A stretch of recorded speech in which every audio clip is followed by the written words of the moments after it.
بسم اللہ الرحمن الرحیم نحمده ونصلی ونسلم علی رسولہ الکریم اما بعد اعوذ باللہ من الشیطان الرجیم بسم اللہ الرحمن الرحیم واعتصموا بحبل اللہ جميعا ولا تفرقوا صدق اللہ العظیم وبلغنا رسوله النبی الامین ونحن على ذلك لمن الشاهدين والشاكرين والحمد لله رب العالمين. گرامی قدر سامعین، اللہ تعالیٰ کا بہت بڑا فضل، کرم اور احسان جو اس پاک ذات جل مجدہ الکریم نے ہمیں اس طرف متوجہ فرمایا، ہمیں توفیق عطا فرمائی، یہ اس کا بہت بڑا فضل و کرم. قرآن کریم میں ہے وَرَبُّكَ يَخْلُقُ مَا يَشَاءُ وَيَخْتَارُ، اور تیرا رب ہی تخلیق فرماتا ہے اور وہی چناؤ کرتا ہے. تو یہ اللہ تعالیٰ جس کو توفیق عطا فرماتا ہے. تاہم یہ بات ضرور ذہن نشین رہے کہ جد و جہد اور کوشش یہ لازمی ہے. یہ جا بجا قرآن کریم میں اللہ تعالیٰ نے ارشاد فرمایا ہے. 21ویں پارے میں ایک آیت ہے وَالَّذِينَ جَاهَدُوا فِينَا لَنَهْدِيَنَّهُمْ سُبُلَنَا، جو لوگ ہماری راہ میں کوشش کریں گے ہم انہیں ہی راستہ دکھاتے ہیں، رہنمائی فرماتے ہیں. تو آج ہماری مختصر گفتگو جو ہے وہ بلکہ 2-3 ممکن ہے کہ اس میں کافی پوائنٹ ہیں اس کے، یہ تقریباً 16 ہیں ٹوٹل. تو یہ 2 یا 3 درس ممکن ہے کہ ہوں اس پر. جماعتی زندگی کے آداب، یہ ہم شروع کر رہے ہیں آج. اور اس کی وجہ یہ ہے کہ ایک انفرادی عمل ہوتا ہے اور ایک اجتماعی عمل ہوتا ہے. تو یہ اجتماعی عمل ہے کہ ہم ایک دوسرے کو دعوت دے رہے ہیں، راہ حق کی طرف بلا رہے ہیں، دین اسلام کی تعلیمات کی طرف، احوال کی اصلاح کی طرف. تو اس کے کچھ تقاضے ہیں یا اس کی کچھ شرائط ہیں. تو جب تک وہ پوری نہ ہوں تو وہ کام مکمل نہیں ہو سکتا، ٹھیک طریقے پر نہیں ہو سکتا، یا یوں کہیے کہ اس میں کامیابی جو ہے وہ ممکن نہیں. تو یہ باتیں جو یہ 16 پوائنٹ میں نے عرض کیے، یہ اساسی اور بنیادی حیثیت کے حامل ہیں. تو انہیں بہت زیادہ غور و فکر کے ساتھ نہ صرف یہ کہ سننے کی ضرورت ہے بلکہ سماعت کرنے کے بعد انہیں اپنی زندگی کا حصہ بنانے کی بھی ضرورت ہے، یعنی ان کے عمل پیرا ہونے کی ضرورت ہے. چنانچہ ہم دیکھتے ہیں کہ اللہ تعالیٰ نے جو ہم پر عبادات فرض کی ہیں ان کے اندر بھی ہمیں اجتماعیت نظر آتی ہے. نماز ہے تو اس کا باجماعت کا اللہ تعالیٰ نے حکم فرمایا ہے. اور اسی طرح پھر محلے کی مسجد ہے، پھر جمعے کے لیے بڑی مسجد میں ہم جاتے ہیں، پھر اس سے بڑا اجتماع عید کا ہوتا ہے، پھر سب سے بڑا اجتماع حج کا ہوتا ہے. تو یہ ساری اجتماعی نوعیتیں ہیں کہ اللہ تعالیٰ کو اجتماعیت پسند ہے. اور رسول کریم صلی اللہ علیہ وسلم کا ارشاد گرامی بھی ہے کہ ید اللہ علی الجماع، کہ اللہ کا ہاتھ جماعت پر ہے. تو ہاتھ سے مراد تائید ہے، نصرت الہی ہے اور اللہ کی مدد ہے. اور فرمایا گیا کہ جو شخص جماعت سے ایک بالشت بھر بھی علیحدہ ہوا وہ جاہلیت کی موت مرا. یہ بات بھی ہمارے پیارے آقا و مولا حضرت محمد مصطفیٰ صلی اللہ علیہ وسلم نے ارشاد فرمائی. ڈاکٹر اقبال جیسے انہوں نے کہا ہے کہ فرد قائم ربط ملت سے تنہا کچھ نہیں، موج ہے دریا میں اور بیرون دریا کچھ نہیں. آواز آ رہی ہے میری مسلسل؟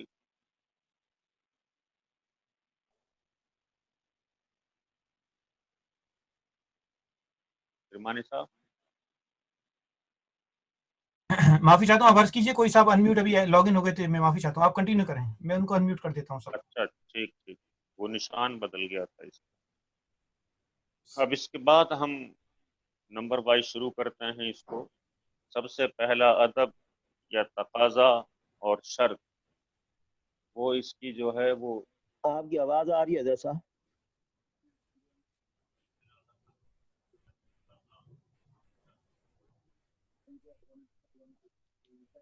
وہ ڈسپلن ہے۔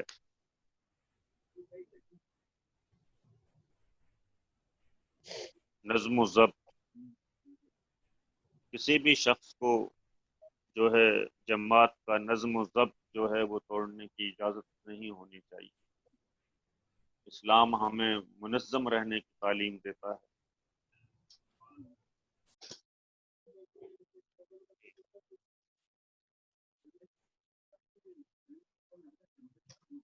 نماز کو ہی اگر ہم دیکھ لیں،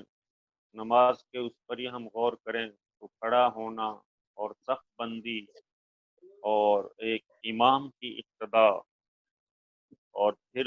گویا وہ اللہ اکبر، سمیع اللہ لمن حمیدہ کہنا، پھر اللہ اکبر کہنا، سلام پھیرنا، یہ سارے گویا آرڈر ہیں ہمارے رہنما کے، ہمارا لیڈر جو ہم نے منتخب کیا ہے اپنی عبادت کے لیے، تو اس کی کتنی سختی سے اسلام میں پابندی کی گئی ہے کہ دوران نماز اگر اس ڈسپلن کی پابندی نہیں کی جائے گی، فالو نہیں کیا جائے گا امام کو، تو نماز نہیں ہوگی۔ تو اس لیے جماعت کے جو قواعد و ضوابط ہیں، آداب ہیں، ان کا ماننا، ان پہ عمل کرنا اور سر تسلیم ہم کرنا، یہ بہت ضروری ہے۔ اور آگے شاید اس میں آئے گی یہ بات کہ جماعت یا وفاق یا ملک اور ملت اور دین، اس کے لیے یعنی اجتماعیت کے لیے انفرادی فوائد جو ہوتے ہیں انہیں ان کی قربانی دینا پڑتی ہے، انہیں قربان کیا جاتا ہے، اپنے آرام کو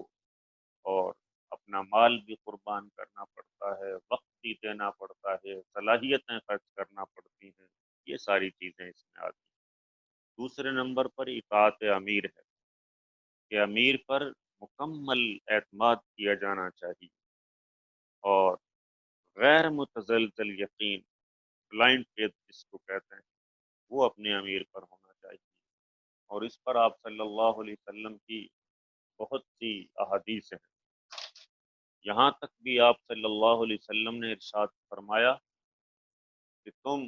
اپنے امیر کی اطاعت کرو، خواہ وہ کالا حبشی ہو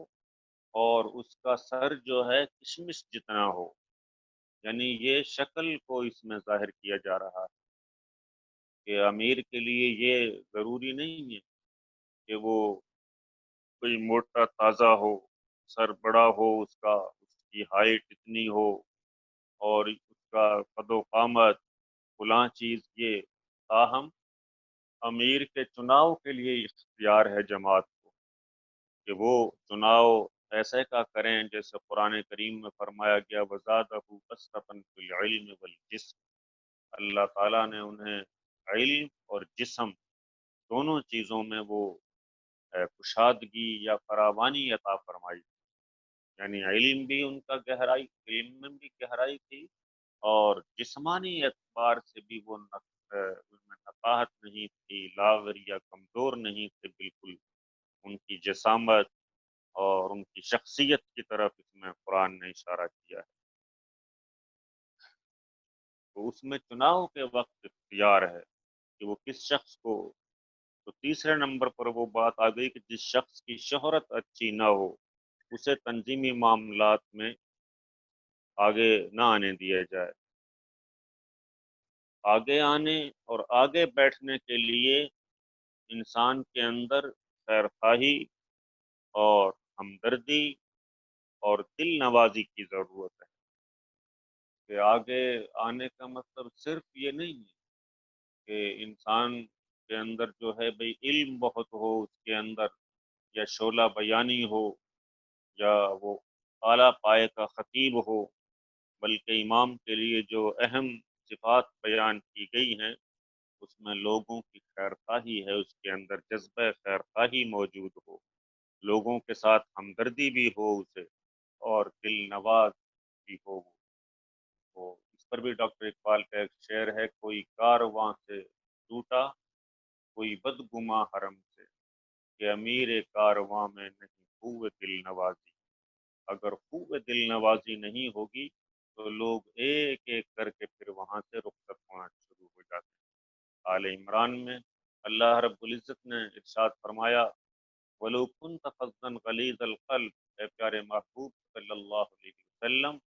اگر آپ سخت دل ہوتے، ترش روح ہوتے، سخت مزاج ہوتے، تو لَانفَضُّوا مِنْ حَوْلِكَ، یہ جو شمع رسالت کے پروانے ہیں یہ ایسے یہ جھمگٹا نہ لگتا، یہ آپ کے ارد گرد ہر وقت جانثار کے عالم میں نہ بیٹھے ہوتے، بلکہ یہ بھاگ گئے ہوتے آپ کے پاس۔ تو پھر فرمایا گیا، فَاعْفُ عَنْهُمْ، آپ انہیں معاف بھی فرماتے رہا کریں، وَاسْتَغْفِرْ لَهُمْ، اور آپ ان کے لیے استغفار بھی کرتے رہا کریں، وَشَاوِرْهُمْ فِي الْأَمْرِ، یعنی خطائیں ہو جائیں اگر جونیت سے اور جماعت کے لوگوں سے، ان کے لیے یہ اللہ تعالیٰ نے ارشاد فرمایا۔ اور غالباً یہ غزوہ احد جیسے اس موقع کی بات ہے جس میں 70 صحابہ کرام شہید ہو گئے تھے، تو آپ بہت غمگین ہوئے آپ، تو اللہ تعالیٰ نے فرمایا کہ خطائیں ہو جاتی ہیں، انسان ہے، بشری تقاضے ہیں، تو آپ معاف فرمائیں، اور واستغفر لہم، ان کے لیے استغفار بھی کریں، اور اسی پر اکتفا نہیں بلکہ فرمایا وشاورہم فی الامر، بلکہ آپ ان کو مشاورت کے اندر بھی شریک رکھیں، یعنی جو دینی معاملات ہیں ان میں بھی ان کو قریب رکھیں۔ اور یہاں پر یہ ضابطہ بھی بیان کر دیا گیا کہ کام کرنے کا طریقہ کیا ہوتا ہے، کہ یہ صفات بیان کر دی گئی کہ مشاورت، اور پھر فَإِذَا عَزَمْتَ، پہلے مشاورت ہے، پھر پختگی ہے کہ اس پر قائم ہو جاؤ، اور جب پختہ ارادہ کر لو فَتَوَكَّلْ عَلَى اللَّهِ، اب ادھیڑ بن میں نہ لگے رہو، بلکہ پھر اس کے بعد اللہ پر چھوڑ دو، پھر اپنی تیاری کر لو، عملی جامہ پہناؤ اس چیز کو۔ اور اس کے بعد ارشاد فرمایا گیا کہ کوئی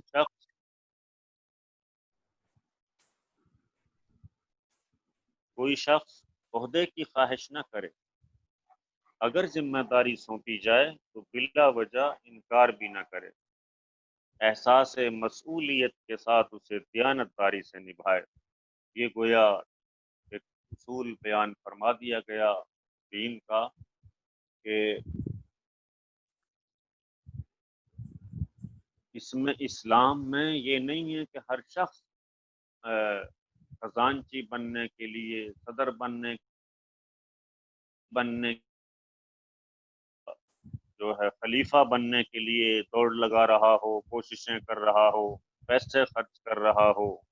یہ طریقہ نہیں۔ اس میں یہ ہے کہ خود مسلمان جو ہیں وہ جس کو چننا چاہیں، وہ جس کو امیر بنانا چاہیں، تو ظاہر ہے اسی کو امیر بنایا جائے گا کہ جس کا کردار اچھا ہوگا، جس کے اندر سوجھ بوجھ بھی پائی جاتی ہوگی، تقوی و طہارت بھی ہوگا، جیسا کہ اوپر بھی بیان ہوئی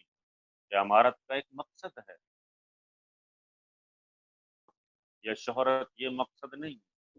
اصل میں تو آسان لفظوں میں اگر ہم کہیں تو اسلام کے دو شعبے ہیں، یہ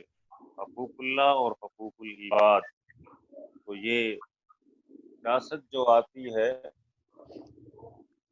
تو سیاست سے مراد کیونکہ اس میں عہدے ہوتے ہیں، علماء نے یہ بات فرمائی ہے کہ اس میں یہ خدمت خلق کا نام ہے، سیاسی شعبہ جو ہے اسلام کہ مجھ سے وہ پوچھ گچھ ہونی ہے